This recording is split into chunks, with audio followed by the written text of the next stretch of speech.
যেন এক অন্য রকমের বিয়ে। সচরাচর এই ধরনের বিয়ে দেখাই যায় না।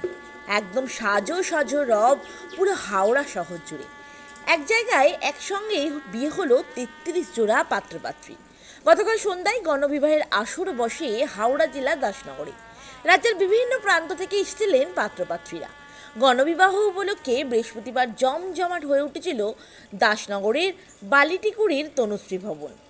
সম্পূর্ণ নিজ উদ্যোগে অভিনব এই অনুষ্ঠান আয়োজন করেছিলেন বিশিষ্ট সমাজসেবী, বর্তমান মোহনবাগান অ্যাথলেটিক ক্লাবের সহসভাপতি মানবরত্ন অসিত চ্যাটার্জি। জানা যায়, দীর্ঘ ২৮ বছর ধরে তিনি সর্বধর্ম সম্প্রদায়ের নিয়ম নীতি মেনে দুস্থ মানুষের বিয়ের আয়োজন করে আসছেন। জানা গেছে, অনেকের আর্থিক সচ্ছলতা না থাকার কারণে তারা ধুমধামের সঙ্গে মেয়ের বিয়ে দিতে পারে না। তাই তাদের কথা মাথায় রেখেই প্রতি বছর গণবিবাহের আয়োজন করা হয়। তবে শুধুমাত্র যে বিয়ে তা কিন্তু নয়, ছিল বরযাত্রী এবং কনেযাত্রীর জন্য খাওয়া দাওয়ার বিশেষ ব্যবস্থা। এছাড়াও নবদম্পতির জন্য ছিল খাট বিছানা সহ সংসার সামলানোর যাবতীয় সামগ্রী। সব মিলিয়ে এমন বিয়ের আয়োজনে খুশি হয়েছেন পাত্রপাত্রীরাও। ধুমধাম সহকারে বিয়ের স্বপ্ন পূরণ হলো বহুজনের।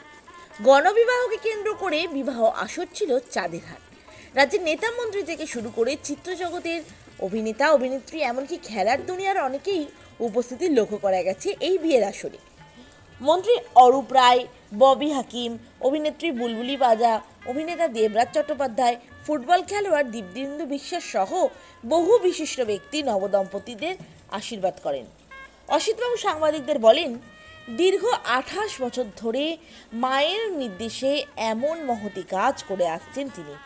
শুধু গণবিবাহ নয়, উপনয়ন এবং প্রত্যন্ত গ্রামে রক্তদান শিবির কিংবা স্বাস্থ্য শিবির করে আগামী দিনে তিনি সমাজ সেবামূলক কাজের মাধ্যমে আজীবন নিজেকে নিয়োজিত রাখতে চান।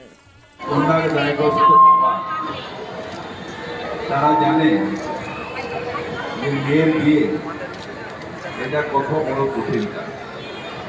যদিও আজকের দিনে মমতা বন্দ্যোপাধ্যায় রূপশ্রী যাওয়ার পরে কিছুটা হলেও আমরা মেয়ের সম্প্রদান করতে পারছি, কিন্তু অনেক বাবা আছেন যাদের কাছে সত্যি কিচ্ছু নেই।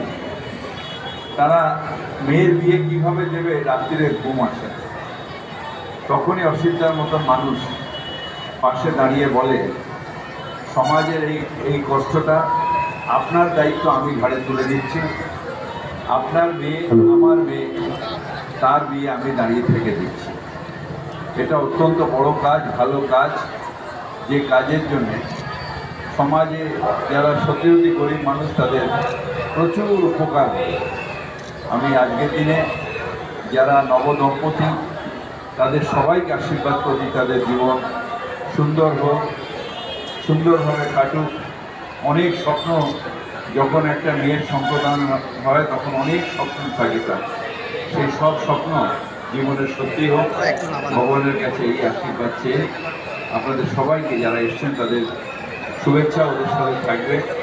আপনাদের সবাইকে আশীর্বাদ করুন যাতে এই দম্পতির ওখান থেকে অসিতদার এই প্রয়াস আমরা সবাই মিলে তাকেও ধন্যবাদ জানিয়ে আমার বক্তব্য রাখছি।